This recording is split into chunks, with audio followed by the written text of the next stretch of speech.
नमस्कार दोस्तों, स्वागत है आपके अपने चैनल एबी मंथन में। आज की वीडियो में डाइजेशन के बारे में पढ़ेंगे। वीडियो शुरू करने से पहले कुछ बातें समझ लेते हैं कि इस वीडियो का क्या उद्देश्य रहने वाला है। तो यह एक क्वेश्चन ओरिएंटेड थ्योरी वीडियो होने वाली है। क्वेश्चन ओरिएंटेड थ्योरी वीडियो से मतलब है कि इसमें क्वेश्चन को टारगेट किया गया है जो सभी वनडे एग्जाम में पूछे जाते हैं। यह वीडियो आपको 20 से 30 मिनट में पढ़ाया जाएगा। उसके बाद पढ़ाए गए टॉपिक से मैक्सिमम क्वेश्चन आपसे सॉल्व होने लगेंगे। यह एक Hindi plus English mix video होने वाली है जिसमें लैंग्वेज से रिलेटेड कोई भी प्रॉब्लम नहीं आने वाली है। तो चलिए फिर टॉपिक को शुरू करते हैं, समझते हैं कि डाइजेशन पाचन क्या होता है। जो भी हम भोजन खाते हैं उसका ब्रेकडाउन ही क्या कहलाता है, पाचन कहलाता है, जिससे कि हम भोजन को तोड़ के उससे जो न्यूट्रिशन पोषक तत्व प्राप्त होने वाले हैं वो ले सकें। तो इसमें डाइजेशन काफ़ी हेल्पफुल होता है। डाइजेशन क्या है? यह एक फिजियोकेमिकल रिएक्शन होती है। फिजियोकेमिकल रिएक्शन से मतलब क्या है कि जैसे मान लीजिए कि हम कोई भी भोजन ग्रहण कर रहे हैं तो उसमें उसके पाचन में कुछ चीज़ें फिजिकल होने वाली है जो पचाने में मदद करेंगी और कुछ चीज़ें रासायनिक होने वाली हैं। जैसे मान लीजिए कि मैं भोजन का एक टुकड़ा मुंह में डाल रहा हूँ तो सबसे पहले दांत से मैं इसको कूचूंगा। तो कूचना, चबाना, ये क्या है कि भौतिक यांत्रिक क्रिया है। जबकि जो स्लाइवरी ग्लैंड से टाइलिन मिलेगा तो टाइलिन जो भोजन को पचाना शुरू करेगा। तो यह क्या है? एक रासायनिक क्रिया है। तो भौतिक क्रिया से या यांत्रिक क्रिया से भी हम भोजन को पचा रहे हैं और रासायनिक क्रिया से भी हम भोजन को पचा रहे हैं, जिसको हम एक साथ मिला के फिजियोकेमिकल रिएक्शन कहेंगे। आगे बढ़ते हैं। तो जो मनुष्य के अंदर जो पोषक होता जो डाइजेशन होता है, ये होलोजोइक न्यूट्रिशन होता है। होलोजोइक न्यूट्रिशन से मतलब क्या है कि मनुष्य में पाचन की क्रिया शरीर के अंदर ही होती है, इसलिए मनुष्य एक होलोजोइक प्राणी है। इसमें यह 5 स्टेप से बना हुआ है: ingestion, digestion, absorption, assimilation, egestion, अंतःग्रहण, प्राचन, अवशोषण, स्वांगीकरण, मल त्याग। इनको सबको अलग अलग समझ लेते हैं। अंतःग्रहण से मतलब क्या है कि भोजन को निगलना। जैसे मान लीजिए मैंने कुछ भी खाना, जब मैं शुरुआत करने वाला तो इसको सबसे पहले मुंह में डालूंगा, तो यह क्रिया क्या है? यह क्रिया होने वाली है अंतःग्रहण। फिर भोजन को तोड़ा जाएगा, तो इस भोजन को तोड़ना क्या कहलाएगा? डाइजेशन कहलाएगा। अब क्या है, भोजन से जो पोषक तत्व न्यूट्रिएंट्स निकलने वाले हैं उनका एब्जॉर्प्शन, जो सेल में मिल जाए आसानी से, उनका एब्जॉर्प्शन कहलाता है। स्वांगीकरण, एसिमिलेशन से मतलब क्या है कि न्यूट्रिशन का हर सेल तक पहुंच जाना जिससे कि ऊर्जा प्राप्त हो सके, यह क्या है? स्वांगीकरण कहलाता है। और एजेशन मतलब मल त्याग। मल त्याग से मतलब क्या है कि जो भोजन का डाइजेशन हो चुका है उसके बाद जो वेस्ट पार्टिकल है उसका शरीर से बाहर निकालना क्या है? एजेशन कहलाता है। आगे बढ़ते हैं। डाइजेस्टिव सिस्टम 2 भागों से मिलकर बना हुआ है। डाइजेस्टिव ग्लैंड, ये भी भोजन को पचाने में मदद करती हैं, तथा एलिमेंट्री कैनाल, आहार नलिका, ये भी भोजन को पचाने में मदद करती हैं। डाइजेस्टिव ग्लैंड में हम सलाइवरी ग्लैंड, लार ग्रंथि, यकृत, पेनक्रियाज, अग्नाशय, इनको पढ़ेंगे। जबकि आहार नलिका के बारे में हम मुख गुहा, इसोफेगस, स्टोमक जिसको पेट कहते हैं, छोटी आंत और बड़ी आंत के बारे में पढ़ने वाले हैं। तो चलिए आगे बढ़ते हैं, एक एक चीज़ को समझते हैं। आहार नलिका के बारे में पढ़ते हैं। आहार नलिका से मतलब क्या है? Alimentary canal. भोजन शरीर के जिस जिस हिस्से में जाने वाला है उसको हम एलिमेंट्री कैनाल कहते हैं। जैसे मान लीजिए सबसे पहले मुंह के द्वारा इसको निकलते हैं, फिर यह भोजन इसोफेगस में जाता है, फिर पेट के अंदर जाता है, फिर छोटी आंत में जाता है, फिर लार्ज इंटेस्टाइन में जाता है, और जो आखिरी हिस्सा होता है एनस, इसके द्वारा जो वेस्ट पार्टिकल है वो बाहर निकल जाते हैं। तो मुंह से लेके एनस तक का हिस्सा एलिमेंट्री कैनाल कहलाता है। इसकी लेंथ कई बार डायरेक्ट पूछ ली जाती है, तो एलिमेंट्री कैनाल की लेंथ 9 मीटर होती है, और कई बार फीट में पूछी जाती है तो 33 फीट होती है। जो भी इसके आसपास का ऑप्शन रहेगा उस पर टिक कर देंगे। आगे बढ़ते हैं। तो माउथ, ओरल या बकल कैविटी, जिसको मुख गुहा कहते हैं, इसके अंदर 3 चीज़ें पाई जाती हैं: स्लाइवरी ग्लैंड, टंग जिसको जीभ कहते हैं, और टीथ जिसको दांत कहते हैं। तो स्लाइवरी ग्लैंड के बारे में पढ़ लेते हैं सबसे पहले। स्लाइवरी ग्लैंड होती है, ये हमारे मुंह में 3 जोड़ी पाई जाती है। 3 जोड़ी कौन कौन सी? एक तो सब लिंगुअर ग्लैंड, एक सब मैंडिबुलर ग्लैंड, और तीसरी होती है पैरोटिड ग्लैंड। हिंदी में भी इसको भी यही कहते हैं, पैरोटिड ग्लैंड। इन तीनों में सबसे बड़ी होती है। इसमें कई बार क्या है, सूजन आ जाता है जिसको गलसुआ रोग कहते हैं। ठीक, ये स्लाइवरी ग्लैंड होती है, ये स्लाइवा प्रोड्यूस करती हैं, लार निकालती हैं। बच्चों में ज़्यादा निकलता है एडल्ट की तुलना में। इस लार का पीएच 6.8 रहता है और ये एक दिन में लगभग 1.5 लीटर बनता है। यह जो लार होता है वो 99% वाटर प्लस 1% एंजाइम से बना होता है। इस एंजाइम में लाइसोजाइम प्लस टाइलिन, जिसको एमाइलेज एंजाइम भी कहते हैं, ये दोनों एंजाइम पाए जाते हैं। लाइसोजाइम का काम होता है बैक्टीरिया को मारना तथा टाइलिन का काम होता है कार्बोहाइड्रेट का पाचन करना। तो कई बार एक क्वेश्चन भी पूछा जाता है कि कार्बोहाइड्रेट का कहाँ पाचन शुरू हो जाता है। तो कार्बोहाइड्रेट का पाचन मुख से ही शुरू हो जाता है। और जो भोजन में लार मिलने के बाद में इस भोजन को बोलस कहते हैं। इसके बाद जीभ के बारे में समझ लेते हैं। जीभ एक मस्कुलर ऑर्गन है। मस्कुलर ऑर्गन से मतलब क्या है कि यह मांसपेशियों से बना है। यह बोलने में सहायता करता है, यह भोजन का टेस्ट बताने में मदद करता है, यह भोजन को मिक्स करता है। इस पे वेबर ग्लैंड पाई जाती है जो कि इसको गीला रखती है। इस पे रिसेप्टर्स, जिसको टेस्ट बर्ड्स कहते हैं, जिसको पेपिला भी कहते हैं, इनकी संख्या 2000 से लेके 8000 तक होती है। कई बार डायरेक्ट पूछ लिया जाता है कि जीभ के कौन से हिस्से से कौन सा स्वाद महसूस किया जा सकता है। तो जीभ के सबसे आगे वाले हिस्से से मीठा स्वाद, सबसे पीछे वाले से कड़वा स्वाद, ये साइड वालों से नमकीन स्वाद तथा ये पीछे साइड पीछे वालों से खट्टा स्वाद बताया जाता है। कई बार एग्जाम में पूछ लिया जाता है कि जीभ का 5वां स्वाद कौन सा होता है। तो जीभ का 5वां स्वाद होता है, उसे उमामी कहते हैं। आगे बढ़ते हैं, दांत के बारे में पढ़ लेते हैं। दांतों का अध्ययन ओडोंटोलॉजी कहलाता है। दांत होते हैं हमारे जो मुंह में पाए जाते हैं वो थीकोडोंट होते हैं। थीकोडोंट से मतलब क्या आता है कि ये मसूड़ों में धंसे होते हैं। जैसे मान लीजिए रूट वाला हिस्सा है, यह मसूड़ों में ऐसे, जैसे ये मसूड़ा है इसमें धंसा रहता है, तो इस धंसे होने की प्रवृत्ति की वजह से इसको थीकोडोंट बोलते हैं। कुछ हमारे जो मुख में दांत पाए जाते हैं, कुछ तो डायोफाइडोंट होते हैं और कुछ मोनोफाइडोंट होते हैं। डायोफाइडोंट वो होते हैं जो कि 2 बार आते हैं और मोनोफाइडोंट वो होते हैं जो एक ही बार आते हैं। डायोफाइडोंट मतलब दूध वाले दांत। जैसे मान लीजिए बच्चों में कुछ दांत आते हैं, फिर वो टूट जाते हैं, फिर दोबारा आते हैं, तो उनको डायोफाइडोंट कहते हैं, 2 बार आने वाले। और जो एक ही बार आते हैं उसको मोनोफाइडोंट कहते हैं। डायोफाइडोंट दांतों की संख्या होती है 20 और मोनोफाइडोंट दांतों की संख्या होती है 12। हमारे मुंह में जो दांत पाए जाते हैं वो हेट्रोडोंट होते हैं। हेट्रोडोंट से मतलब क्या है कि अलग अलग तरीके पाए जाते हैं। कुछ इंसीजर हो गया, कुछ कैनाइन हो गया, कुछ प्री मोलर हो गया, मोलर हो गया। अगर सभी एक ही तरह के पाए जाते हैं तो हम कहते हैं कि हमारे मुंह में दांत पाए जाते हैं, होमोडोंट पाए जाते हैं। लेकिन अलग अलग होने की प्रकृति की वजह से हम इन्हें कहते हैं कि हमारे मुँह में दांत होते हैं हेट्रोडोंट हो जाते हैं। जैसे मान लीजिए छिपकली होती है, छिपकली के मुख में दांत होते हैं, सभी एक ही तरीके पाए जाते हैं, इसलिए कहते हैं कि छिपकली के जो दांत होते हैं वो होमोडोंट होते हैं। हमारा जो दांत होता है वो डेंटाइन का बना होता है और दांत का सबसे बाहरी भाग जो हल्का पीले कलर का होता है उसे इनेमल कहते हैं। यह पूरे शरीर का सबसे हार्डेस्ट पार्ट होता है और यह कैल्शियम कार्बोनेट तथा कैल्शियम फॉस्फेट का बना रहता है।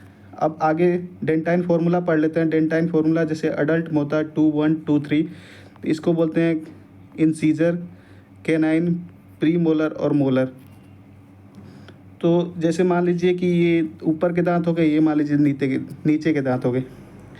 तो ये इतने दांत को मैं पढ़ लेता हूँ क्योंकि सेम दांत जो यहाँ पे हैं ये सेम यहाँ पे पाए जाने वाले हैं, सेम यहाँ पे पाए जाने वाले, सेम यहाँ पे पाए जाने वाले। तो मैं क्या करता हूँ, सिर्फ इतने का स्टडी करके इंटू 4 कर दूंगा तो मेरे पूरे दांतों की संख्या आ जाएगी। तो यहाँ पे पढ़ लेते हैं। तो यहाँ पे 2 दांत पाए जाते हैं इंसीजर, फिर तीसरा पाया जाता है कैनाइन, फिर 2 दांत पाए जाते हैं वो प्रीमोलर और फिर 3 दांत पाए जाते हैं वो होते हैं मोलर। तो ये हमारा डेंटाइन फार्मूला है। जबकि बच्चों में 2, 1, 0, 2 इसमें इंसीजर तो पाया जाता है 2, कैनाइन भी 2 पाया जाता है और इसमें प्री मोलर नहीं होते और इसमें मोलर भी जैसे अडल्ट में 3 होते थे इसमें 2 ही होते हैं। इनको 4 से गुणा कर देंगे तो ये टोटल दांत आएंगे, बच्चों में 20 दांत पाए जाते हैं। जो थर्ड मोलर होता है उसे विजडम टीथ कहते हैं। चूहे में कौन से दांत पाए जाते हैं, तो वो इंसीजर होते हैं। जो हाथी का दांत बाहर निकला होता है वो क्या होता है, सेकंड इंसीजर होता है, मतलब एक प्रकार का इंसीजर ही है, दूसरा इंसीजर। तो और जैसे लॉयन हो गया और चीता हो गया, इनमें कौन से दांत पाए जाते हैं, तो इनमें पाए जाते हैं कैनाइन दांत। आगे बढ़ते हैं। मुंह के बाद जो भोजन होता है वो फेरिंग्स में जाता है। फेरिंग्स को कॉमन चेम्बर कहते हैं। यह मुख का सबसे आखिरी भाग होता है। कॉमन चेम्बर से मतलब क्या होता है कि यहाँ पे फूड फूड तथा एयर दोनों चीज़ें आती हैं। फूड भी आता है और एयर भी आता है, इसलिए इसे कॉमन चेम्बर कहते हैं। जैसे मान लीजिए कि ये हो गया ये हो गया फेरिंग्स। तो इसके बाद में ये आगे वाला जो हो गया इसको बोलते हैं ट्रेकिया, जो पीछे वाला है इसको बोलेंगे इसोफेगस। तो ट्रेकिया को विंड पाइप भी कहते हैं और इसोफेगस को फूड पाइप कहते हैं। तो जो भोजन है वो इसोफेगस के अंदर जा सके, मतलब फूड पाइप के अंदर जा सके, और जो एयर है वो विंड पाइप के अंदर जा सके, इसके लिए कंट्रोल करता है। यहाँ पे पाया जाता है इपिग्लोटिस। ये जो है इसको इपिग्लोटिस कहते हैं। जैसे मान लीजिए जैसे ही यहाँ से ऊपर से भोजन आने लगेगा तो ये वाला जो इपिग्लोटिस ऐसे था ये ऐसे हो जाएगा, इसको बंद कर देगा, इसको बंद कर दिया। अब ट्रेकिया को बंद कर दिया तो पीछे वाली नाली सिर्फ खुली है जिसको कहते हैं फूड पाइप, तो खाना आसानी से इसमें चला जाएगा। इपिग्लोटिस को कहते, ये लीफ शेप का होता है, पत्ती के आकार का, कार्टिलेज का बना होता है। इसे हेल्पर ऑफ फेरिंग्स कहते हैं। हेल्पर ऑफ फेरिंग्स इसलिए कहते हैं कि जैसे मान लीजिए कि यह मदद करता है विंड पाइप में एयर भेजने के लिए और फूड पाइप में भोजन भेजने में। आगे बढ़ते हैं। तो फेरिंग्स के बाद में जो भोजन पहुंचता है इसोफेगस में, फूड पाइप में पहुंचता है। इसकी लेंथ होती है 25 सेंटीमीटर। इसमें पेरिस्टेलिसिस मूवमेंट होता है जब भोजन नीचे जाता है। पेरिस्टेलिसिस मूवमेंट क्रमानुकुचन से मतलब क्या है कि जैसे मान लीजिए कि ये पाइप ऐसे थी, अब जैसे यहाँ पे भोजन आया ना, अब जैसे मान लीजिए यहाँ पे भोजन आया तो ये ऐसे हो जाएगी। ठीक, यहाँ पे भोजन है तो यहाँ पे फैल गई, और फिर जैसे ही भोजन और नीचे पहुँचा, जैसे यहाँ पे पहुँच गया, अब यहाँ पे पहुँच गया तो यहाँ पे भोजन है तब यहाँ पे फैल गई, पीछे की सब ऐसे सही होगी। जैसे यहाँ पे भोजन है तो यहाँ फैली हुई है, और यहाँ पे भोजन यहाँ फैली हुई है, पीछे की ऐसे सीधी है, यहाँ पे है तो यहाँ फैली हुई। तो इस गति को जो इस फूड पाइप में हो रही है इसको पेरिस्टेलिसिस मोमेंट कहते हैं, और इसमें जो भोजन आता है उसको बोलस कहते हैं।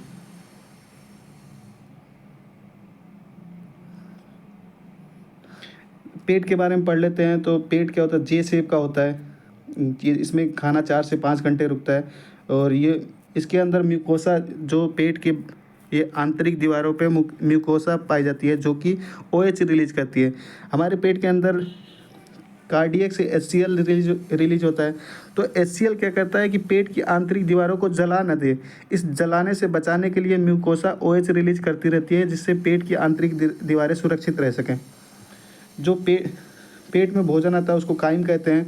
और कार्डियक से पेट का हिस्सा होता है cardiac, fundic, pyloric.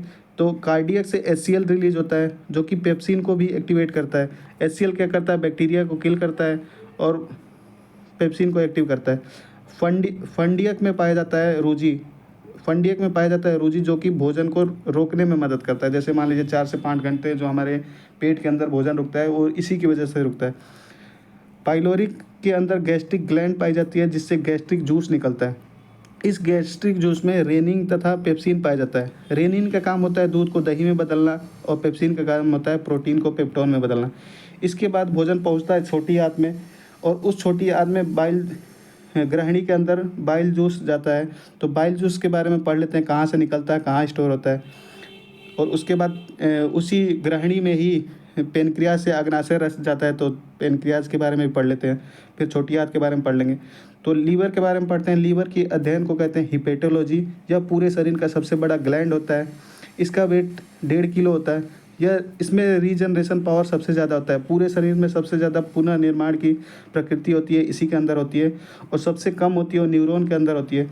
Bile juice इसका काम होता है, ये बाइल जूस फॉर्मेशन करता है, बाइल जूस को बनाता है, जबकि स्टोर नहीं करता है। स्टोर यहाँ पे होता है गॉल ब्लैडर के अंदर। लीवर ये है, इसको chemical lab of human body बोलते हैं, शरीर की रासायनिक प्रयोगशाला। यह बाइलोब्ड ऑर्गन है। जैसे मान लीजिए ये जो है इधर लोब निकली है, ये लोब निकली है, तो इसलिए इसको बाइलोब ऑर्गन कहते हैं। इसके अंदर हिपैटिक सेल पाई जाती हैं, और इसके अंदर एक स्पेशल तरह की सेल और पाई जाती है जिसे कूफर सेल कहते हैं। लीवर के अंदर हिपेरिन पाया जाता है जो कि हमारे जो शरीर के अंदर ब्लड फ्लो हो रहा है उसको थक्का बनाने से रोकता है। लीवर में एक बीमारी पाई जाती है जिसको सिरोसिस कहते हैं। हेपेटाइटिस रोग भी लीवर के अंदर ही होता है, और विटामिन ए तथा यूरिया का संश्लेषण भी लीवर करता है। आगे बढ़ते हैं, गॉल ब्लैडर के बारे में पढ़ लेते हैं। गॉल ब्लैडर क्या करता है, बाइल जूस मतलब पित्त को स्टोर करता है। यह बनाता नहीं है, बनाता लीवर है। इस बाइल जो पित्त रस का पीएच होता है 8, यह क्षारीय प्रकृति का होता है और इसका काम होता है वसा को, फैट का इमल्सिफिकेशन, वसा को तोड़ना। कई बार इस गॉल ब्लैडर के अंदर स्टोन बन जाते हैं तो डॉक्टर क्या करता है कि इसको पूरे गॉल ब्लैडर को ही निकाल देता है। आगे बढ़ते हैं। पेनक्रियाज, यह शरीर का दूसरा सबसे बड़ा ग्लैंड है। यह एक प्रकार का मिक्स ग्लैंड है। मिक्स ग्लैंड से मतलब क्या है कि यह हार्मोन का भी सिक्रेशन करता है, एंजाइम का भी सिक्रेशन करता है। अगर सिर्फ एंजाइम का सिक्रेशन करता तो उसे एक्सोक्राइन ग्लैंड कहते हैं, बहिस्रावी ग्रंथि कहते हैं। और सिर्फ हार्मोन का सिक्रेशन करता है तो उसको कहते हैं एंडोक्राइन, अंतःस्रावी ग्रंथि। लेकिन यह हार्मोन तथा एंजाइम दोनों का सिक्रेशन करता है, इसलिए इसको मिक्स ग्लैंड कहते हैं। आगे बढ़ते हैं तो आगे इसके अंदर लैंगरहैंस की द्वीपिकाएँ पाई जाती हैं और लैंगरहैंस के द्वीपिकाएँ पाई जाती हैं, इसके अल्फा सेल से ग्लूकागोन निकलता है और इसी लैंगरहैंस की द्वीपिका के बीटा सेल से इंसुलिन निकलता है और इस इंसुलिन का काम होता है कि ब्लड के अंदर ग्लूकोज की मात्रा को कंट्रोल करना, नियंत्रित करना। इस इंसुलिन के अंदर जिंक धातु पाई जाती है और इंसुलिन एक हार्मोन है जिसकी खोज की थी बेस्ट प्लस बेंटिंग ने। इस पेनक्रियाज अग्नाशय से पूर्ण पाचक रस निकलता है। पूर्ण पाचक रस से मतलब है कि यह कार्बोहाइड्रेट का भी डाइजेशन करता है, यह प्रोटीन का भी डाइजेशन करता है और यह फैट का भी डाइजेशन करता है, इसलिए इसे पूर्ण पाचक रस कहते हैं। लाइपेज, एमाइलेज और ट्रिप्सिन निकलता है। लाइपेज क्या करता है कि फैट को इमल्सिफिकेशन करता है, वसा को तोड़ता है और एमाइलेज स्टार्च को शर्करा में बदलता है और ट्रिप्सिन क्या करता है, पेप्टोन को पेप्टाइड में बदलता है। आगे बढ़ते हैं, छोटी आंत के बारे में पढ़ लेते हैं। छोटी आंत की लंबाई होती है 6 मीटर। यह पूरे एलिमेंट्री कैनाल में सबसे बड़ा होता है। मैंने अभी बताया एलिमेंट्री कैनाल की लंबाई 9 मीटर होती है और 6 मीटर ये अकेला ही है। और कई बार पूछा जाता है कि मान लीजिए एक शाकाहारी जानवर है और एक मांसाहारी है, तो किस में छोटी आंत की लंबाई बड़ी होगी? तो शाकाहारी में जो लंबाई होगी छोटी आंत की वो बड़ी होगी। इसमें जो भोजन आता है उसे काइल कहते हैं। छोटी आंत के 3 हिस्से हैं, ग्रहणी, जेजुनम, इलियम। ग्रहणी मतलब ड्यूडेनम, इसमें जो भोजन आता है वो बेसिक फूड होता है। जो बाइल जूस जो गॉल ब्लैडर से निकला था, पित्ताशय से निकला था, और जो पेनक्रियाटिक जूस अग्नाशय रस जो अग्नाशय से निकला था वो यहीं आके काम करता है। इसके आगे बढ़ते हैं तो जेजुनम में कोई पाचन नहीं होता। इसके बाद इलियम में पाचन प्लस अवशोषण दोनों होता है और यहीं पे समाप्त हो जाता है। इसके बाद आगे कहीं भी पाचन और अवशोषण नहीं होगा भोजन का, जबकि पानी का अवशोषण बड़ी आंत में होगा। इसके अंदर विलाई पाए जाते हैं जो कि अब्जॉर्प्शन का काम करते हैं, अवशोषण यही करते हैं। डायरेक्ट क्वेश्चन पूछा जाता है कि जो भोजन का अवशोषण कौन करेगा, तो विलाई करेंगे और इनकी आकृति होती है अंगुली नुमा होती है। छोटी आंत से इरेप्सिन, लाइपेज, माल्टेज, सुक्रेज और लैक्टेज निकलता है। इरेप्सिन क्या करता है? प्रोटीन का पाचन करता है। पेप्टाइड जो प्रोटीन पेप्टाइड की फॉर्म में था उसे अमीनो एसिड में बदल देता है। लाइपेज क्या करता है कि फैट का पाचन करता है। माल्टेज माल्टोज का, सुक्रेज सुक्रोज का और लैक्टेज लैक्टोज का पाचन करता है। आगे बढ़ते हैं, बड़ी आंत के बारे में पढ़ लेते हैं। बड़ी आंत की लंबाई 1.5 मीटर होती है। यह पानी, मिनरल और ड्रग्स का अब्जॉर्प्शन करता है। इसके 3 हिस्से होते हैं, सीकम, कोलोन और रेक्टम। सीकम में कोई पाचन नहीं होता है। कोलोन क्या करता है? जल का अवशोषण करता है और म्यूकस का निर्माण करता है। म्यूकस क्या करता है? तो म्यूकस होता है कि जो भी हमारा वेस्ट मटेरियल था, डाइजेशन के बाद में जो वेस्ट मटेरियल था उसमें म्यूकस मिल जाता है और जो कि चिपचिपा बना के उसको एनस के थ्रू शरीर से निकालने में मदद करता है। रेक्टम इसका बड़ी आंत का सबसे आखिरी हिस्सा है। इसके बाद कुछ डाइजेशन से संबंधित चीज़ें और हैं जिसको पढ़ लेते हैं सम अदर फैक्ट के रूप में। तो अवशेषी अंग क्या होते हैं? अवशेषी अंग होते हैं जिसको इंग्लिश में वेस्टिजियल ऑर्गन बोला जाता है। ऐसे ऑर्गन जो पहले फंक्शन करते थे, मतलब पहले कार्य करते थे, पहले इनका यूज़ था शरीर में, लेकिन अब समय के हिसाब से अब ये यूजलेस हो गए हैं। जैसे मान लीजिए पहले था, अभी भी शरीर में पाया जाता है, सीकम होता है, अपेंडिक्स पाया जाता है, विजडम टीथ जिसको थर्ड मोलर कहते हैं, ये पाए जाते हैं, लेकिन ये वेस्टिजियल ऑर्गन है। कई बार आपने सुना होगा कि अपेंडिक्स का ऑपरेशन था, इसको डॉक्टर ने निकाल दिया। तो इससे कोई शरीर पे असर नहीं पड़ता है, क्योंकि ये वेस्टिजियल ऑर्गन है। पहले ये सेलुलोज को पचाने में, जब मानव कंद मूल खाया करते थे, तो ये सेलुलोज को पचाने में मदद करता था। अब ऐसा कुछ हम खाते नहीं है, तो ये वेस्ट है। ऐसे ही सीकम का सिर्फ काम होता है छोटी आंत और बड़ी आंत को आपस में कनेक्ट करना, इसमें कोई डाइजेशन नहीं होता है। और ऐसे ही थर्ड मोलर, ये तीनों क्या हैं कि एक अवशेषी अंग है। और कुछ बातें नोट के रूप में पढ़ लेते हैं। जो क्वेश्चन पूछा जाता है कि जो टॉयलेट का रंग होता है पीला क्यों होता है, तो टॉयलेट का रंग पीला क्यों होता है, क्योंकि एक पिगमेंट पाया जाता है यूरोक्रोम, इसकी वजह से हल्का पीला होता है। स्टूल, जिसको लैट्रिन मल कहते हैं, इसका रंग पीला क्यों होता है, क्योंकि इसका बिलीरुबिन की वजह से पीला होता है। कई बार क्वेश्चन पूछा जाता है कि कार्बोहाइड्रेट का पाचन कहाँ से शुरू होता है। कार्बोहाइड्रेट का पाचन शुरू होता है मुख से, जबकि प्रोटीन का पाचन पेट से शुरू होता है, और फैट तथा लिपिड इसका पाचन छोटी आंत से शुरू होता है। ये भी पूछा जाता है स्माइलिंग टीथ किसे कहते हैं, तो स्माइलिंग टीथ कहते हैं इंसीजर को। आगे बढ़ते हैं। अब ये आखिरी टॉपिक है, जिस रोग के बारे में पढ़ लेंगे तो ये चैप्टर ख़त्म हो जाएगा। डायबिटीज़ मेलिटस, इंसुलिन अगर कम मात्रा में स्रावित हो रहा है तो ये रोग हो जाएगा डायबिटीज़ मेलिटस। अगर अधिक मात्रा में स्रावित हो रहा है तो हाइपोग्लाइसीमिया रोग हो जाएगा। अगर मान लीजिए कि ब्लड में शर्करा की मात्रा बढ़ जाए, क्योंकि इंसुलिन का काम था ब्लड में शर्करा की मात्रा को कंट्रोल करना, अगर ये कंट्रोल नहीं हो पा रहा है, अगर मात्रा बढ़ती जा रही है, तो इसको रोग कहेंगे डायबिटीज़। अगर मान लीजिए बिलीरुबिन का अधिक स्रावण हो रहा है तो इस रोग को कहेंगे पीलिया रोग।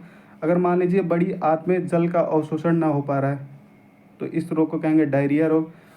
पेरोटिड ग्लैंड जो पाई जाती है, मैंने बताया था कि अगर उसमें सूजन हो जाए तो इस रोग को कहेंगे गलसुआ रोग। और लीवर टिश्यू अगर क्षतिग्रस्त हो रहे हैं तो इस रोग को कहेंगे सिरोसिस रोग। और क्वाशीक्योर या मरास्मस, अगर मान लीजिए शरीर में प्रोटीन की कमी हो रही है तो इस रोग को कहेंगे क्वाशीक्योर या मरास्मस। ये प्रोटीन की कमी से होने वाला रोग है। तो कैसी लगी आपको वीडियो, कमेंट करके बताएं, और ज़्यादा से ज़्यादा शेयर करें, ताकि ऐसी ही वीडियो पाने के लिए चैनल को सब्सक्राइब कर लें।